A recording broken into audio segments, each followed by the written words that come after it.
Muy buen día tengan todos, me llamo Francisco Martínez y este es el curso de Cálculo Integral. Estamos en el segundo video del tema 1.1 Aproximación de áreas. En este video calcularemos una aproximación basada en el extremo derecho. Empecemos con un breve recordatorio del video anterior. Vamos a recapitular. Si tenemos una función f de x continua y positiva en el intervalo AB, podemos aproximar el área bajo su gráfica utilizando rectángulos, de los cuales solo necesitamos obtener las medidas de sus bases y sus alturas. Las bases de los rectángulos se encuentran sobre el eje de las abscisas y las alturas están relacionadas directamente con las ordenadas de la función. Para nuestros ejercicios utilizaremos bases que tengan la misma medida, es decir, dividiremos el intervalo AB en una partición regular. La opción que revisaremos en este video es la aproximación basada en el extremo derecho de cada subintervalo.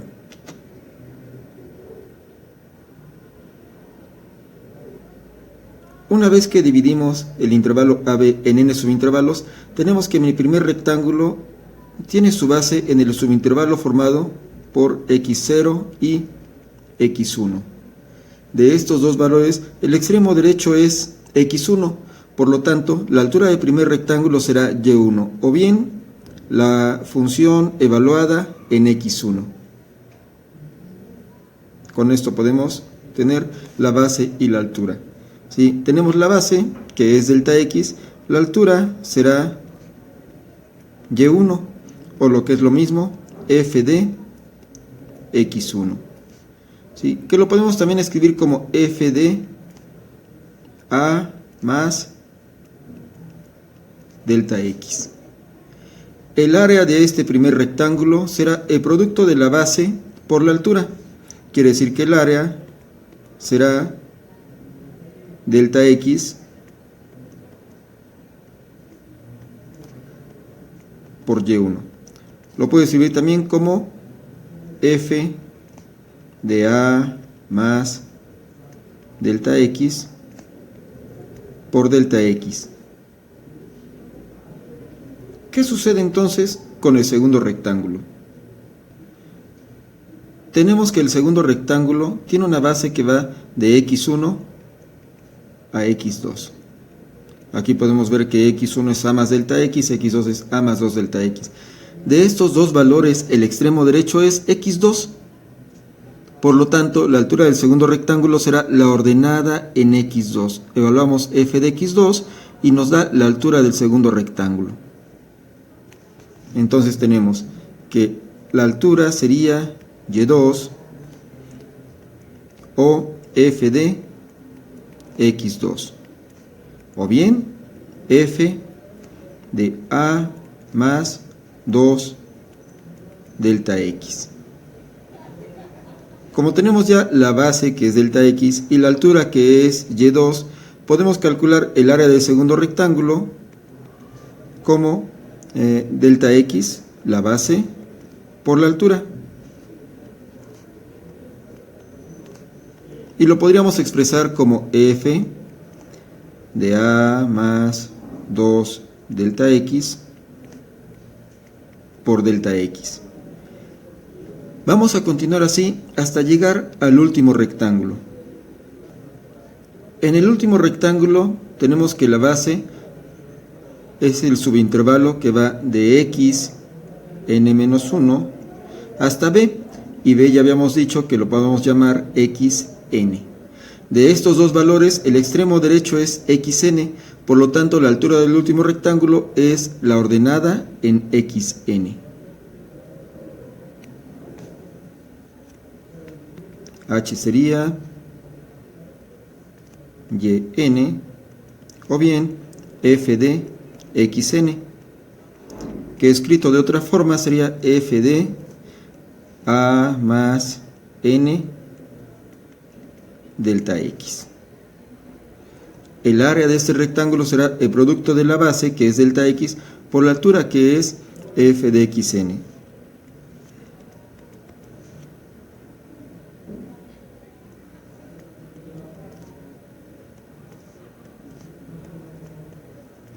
Lo podemos escribir en términos de y o utilizando delta x.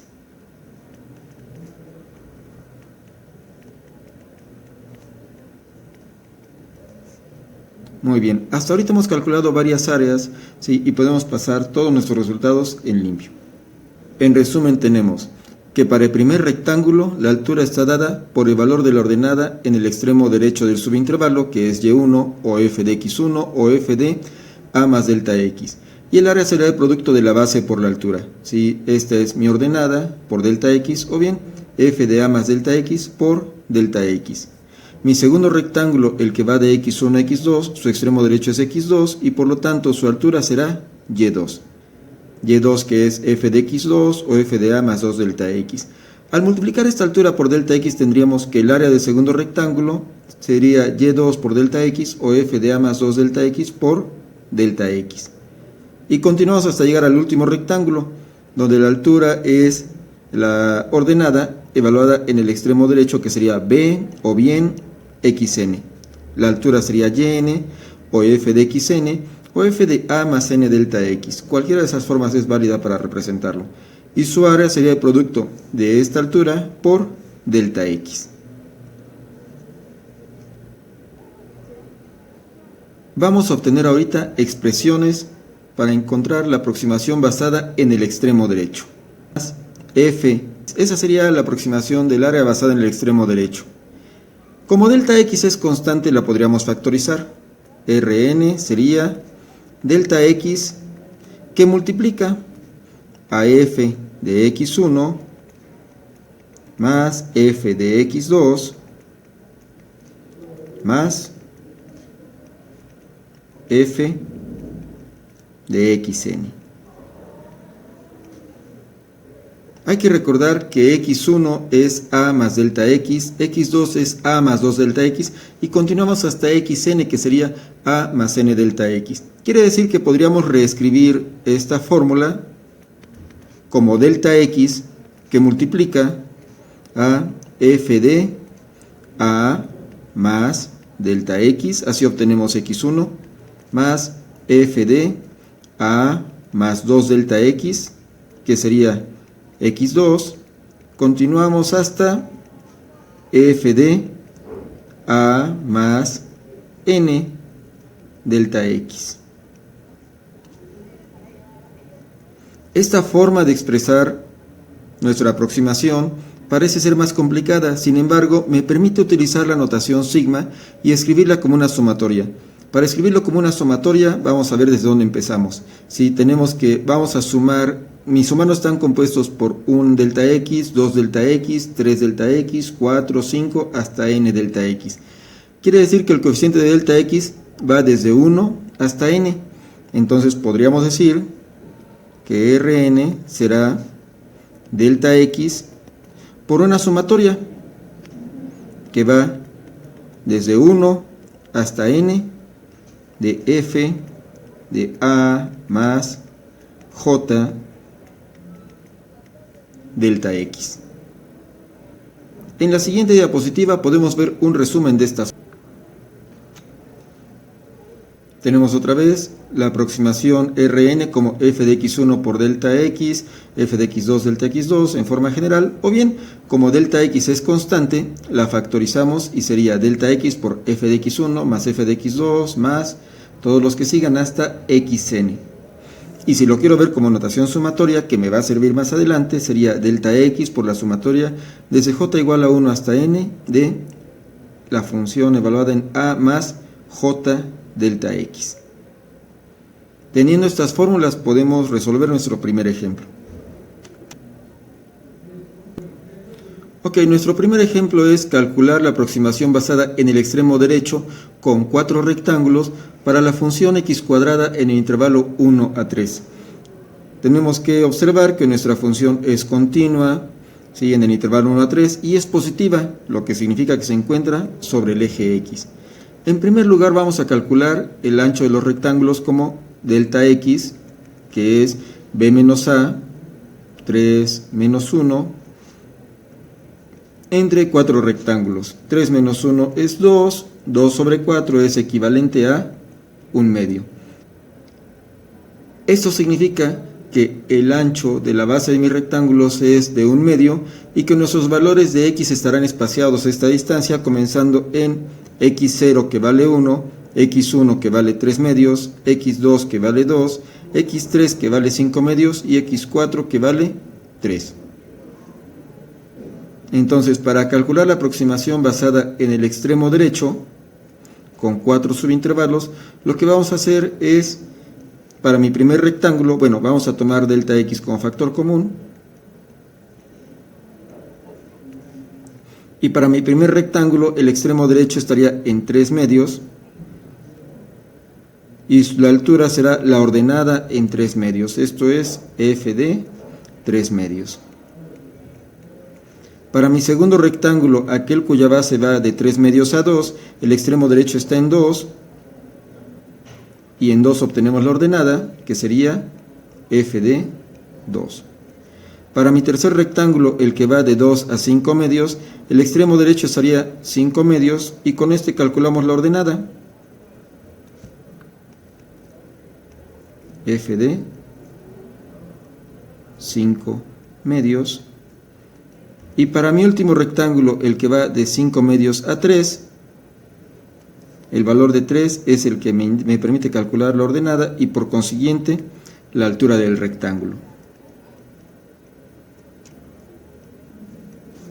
Muy bien, tenemos entonces que la aproximación basada en el extremo derecho será 1/2 que multiplica f de 3/2. F de 3/2, ¿cómo lo calculamos? Sustituyendo 3/2 en x cuadrada. F de 2, que es 4, f de 5/2, que es 25 cuartos, y f de 3, que es 9.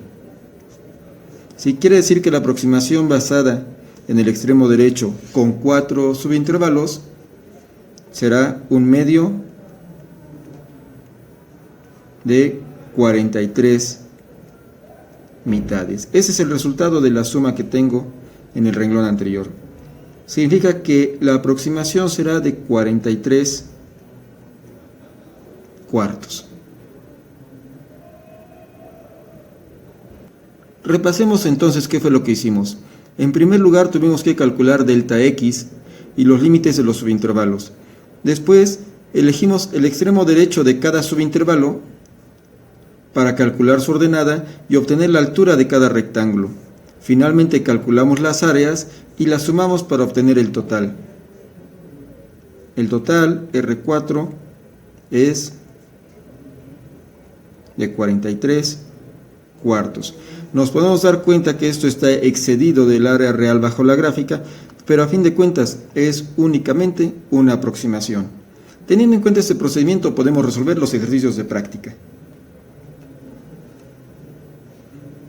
Podemos ver aquí las respuestas de cada ejercicio, si tenemos una función radical, una polinomial, una trigonométrica y una racional. ¿Sí? Y siempre vamos a estar calculando en esta sección la aproximación basada en el extremo derecho. Con este ejercicio llegamos al final del segundo video. En el siguiente video continuaremos con la aproximación basada en el extremo izquierdo de cada subintervalo. Muchas gracias.